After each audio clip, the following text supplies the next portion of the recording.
বললাম আমাদের road map কি, তো তারা বললো যে আমাদের রোড ম্যাপ একটাই, আমাদের যারা বন্ধু আছে তাদেরকে যদি ছেড়ে দেয় তাহলে আমরা সরকারের যে সাতটা কোটা রেখেছিল আমরা সেই ব্যাপারে ভেবে চিন্তে দেখবো। তখন আমরা বললাম যে না, যেহেতু এত রক্ত হয়েছে, চারদিক থেকে ছাত্রলীগ ঘোষণা দিতে থাকলো, জায়গায় জায়গায় খবর দে, এক দফারে কবর দে, চারদিক থেকে ফোন আসলো, ভাই সরে যান, ভাই সরে যান, পিছপা হন। বললাম পিছপা হওয়ার কোনো সুযোগ নাই, হয় মরবো না হয় মারবো, এছাড়া আমাদের কোনো অপশন নাই।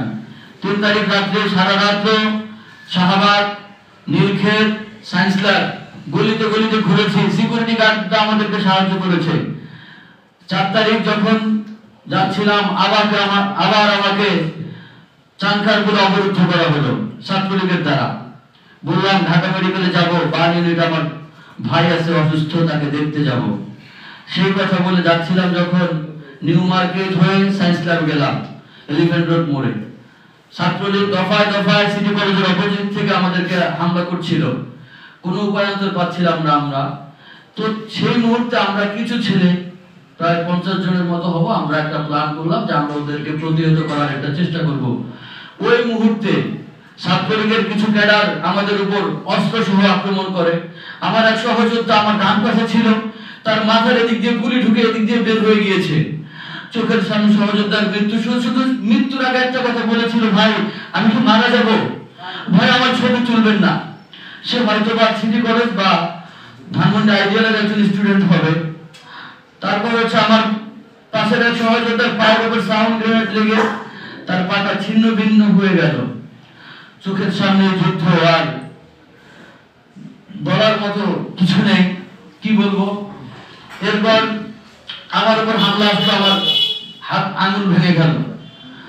সেখান থেকে কোনোভাবে সন্ধ্যার পর চলে আসলাম। 5 তারিখে আবার ঘোষণা করলাম যে বাসায় চলে বের হব, আন্দোলনে যাব। বাসার থেকে ভাইয়ারা ফোন দিচ্ছিল কোনোভাবেই যাতে না যায়। সকালবেলা বের হলাম, সকাল 6টায়, উদ্দেশ্য শাহবাগ মোড়। যেতে পারছিলাম না, বিভিন্ন জায়গায় সেনাবাহিনীর প্রোটোকল ছিল, সেই প্রোটোকলের মধ্য দিয়ে যাচ্ছি। যেতে যেতে ওইভাবে ঘুরে রিক্সাওয়ালাকে শুধু বলছিলাম, মামা আপনি শুধু একটা কাজ করবেন, আপনার কাজ আমাদেরকে শাহবাগ নিয়ে যাওয়া, কিভাবে নেবেন জানি না, সেখানে প্রোটোকল থাকবে, সেখান থেকে ঘুরে দাঁড়িয়েবেন, অন্য দিক দিয়ে যাবেন, নিউট্রাল নেবেন। যখন বিভিন্ন ভাবে প্রায় 1-1.5 ঘন্টা ঘুরে যখন গেলাম শাহবাগ মোড়ে, যেতে পারি না, পিজি হাসপাতালের একটা গলির মধ্যে ছিলাম। সেই গলিতে কিছু স্টুডেন্ট, তখন ভোর কেবল 8টার মতো বাজে, ওরা বললো যে ভাই আসছেন। তো মোটামুটি তখন আমরা 50 জনের মতো হব। আস্তে আস্তে আমাদের লোক বাড়ছে, সেনাবাহিনী আসলো আমাদের সামনে, এসে আমাদেরকে বলছে যে ভাই আজকে আপনাদের সমন্বয় কারা আছে, আপনারা একটু সাইডে আসেন। বললাম ভাই সাইডে যেতে পারবো না, যা বলার এই সবার সম্মুখে বলেন। পরে উনি আসলো, আমাদেরকে বললো যে দেখেন আপনারা আজকে আমাদের যে 144 ধারা ভায়োলেশন করছেন, এর পরিপ্রেক্ষিতে আমরা আপনাদের উপরে ফায়ার করতে পারি, আপনারা এমন কোনো সিন ক্রিয়েট করবেন না যার জন্য আমরা আপনাদের উপর ফায়ার করতে বাধ্য হই। তখন আমরা বললাম যে ভাই আমরা কোনো ভায়োলেশন করব না, আমরা এখানে শান্তিপূর্ণ অবস্থান করব, আমরা আপনাদের কাজে বিঘ্ন ঘটাবো না। তখন আমরা একটা স্লোগান উদ্বোধন করলাম যে এই মুহূর্তে দরকার সেনাবাহিনী সরকার। এটাতে তারা আমাদের সাথে একাত্মতা ঘোষণা করলো।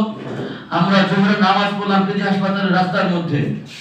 নামাজ পড়ে সর্বপ্রথম আমরা আমার নেতৃত্বে শাহবাগে আমরা মিছিল নিয়ে ঢুকি। ওই মুহূর্তে শেখ হাসিনার পুলিশ আমাদের উপর গুলি করতে উদ্যত হয়।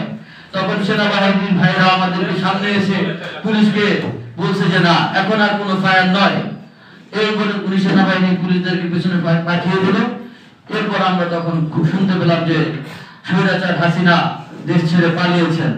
তবে এর সর্বশ্রেষ্ঠ ভূমিকা আমার বাংলার মানুষের, আপামর জনতা, যারা আমাদের সাথে কাঁধে কাঁধ মিলিয়ে আমাদের সাথে একাত্মতা ঘোষণা করেছে, যারা আমাদের বিপদে পাশে দাঁড়িয়েছে, আমাদেরকে নানাভাবে খাবার দান দিয়ে আমাদেরকে সাহায্য সহযোগিতা করেছে, সেই সমস্ত ভাইদের প্রতি আমরা চিরকৃতজ্ঞ।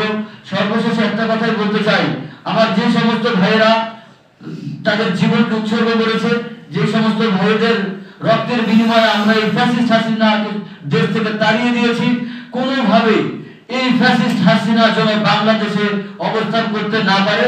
যদি তাকে বাংলাদেশে আসতেই হয়, তাকে এই সমস্ত শহীদ ভাইয়ের রক্তের এবং তাদের জীবনের যে মূল্য আছে তার মূল্য স্বরূপ তাকে সর্বোচ্চ শাস্তি ফাঁসির নিশ্চিত করে তারপরে তাকে বাংলাদেশের মাটিতে প্রবেশ করতে দেওয়া হবে। এছাড়া তার জন্য বাংলাদেশের মাটিতে কোনোভাবে ঠাঁই না হয়। এই বলে আমি আমার বক্তব্য শেষ করছি। আসসালামু আলাইকুম।